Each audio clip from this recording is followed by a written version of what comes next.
On record, binabalik ko yung dating polisiya ko na sinimulan ko na dati. Kaya lamang binago-bago dahil mas lamang ang malapit sa kusina sa mga nagdaang panahon. Now, to all of you here listening, and please send this to our fellow workers. Mag-apply kayo ng promotion based on merit ang promotion natin muli sa lungsod ng Maynila.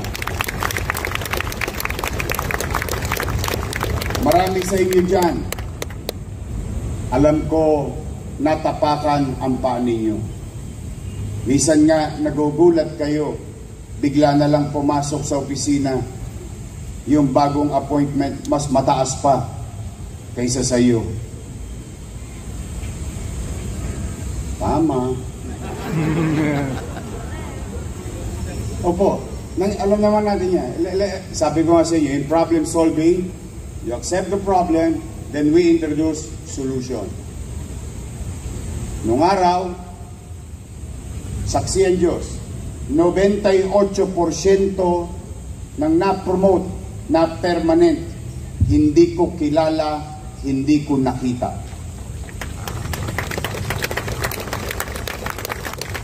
At alam din niya ng mga na-promote noon, ni hindi niyo ako nakamayan. What is the basis of that promotion or giving permanency sa kanyang kinalalagyan? Ay simple lang, based on merit. So, huwag na kayong kabahan. Kung hindi kayo malapit sa akin, hindi kayo mapopromote, hindi. Mag-apply kayo ng promotion ninyo at based on merit and time of service sa atin dito sa lungsod. At ito naman ang paalala ko. Siyempre, hindi naman ako napunta rito ng mag-isa lang. Meron din akong mga kakamping dala-dala. O, kung kukuha rin lang naman kayong item, ang kunin nyo na, yung sa dulo ng walang hanggan. Hindi yung kayo pa nasa unahan. O bakit? Eh may nauna sa inyo eh. Yeah.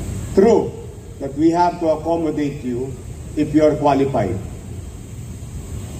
But maging magalang tayo sa mga kasamaan natin sa loob na opisina na magiging katrabaho natin.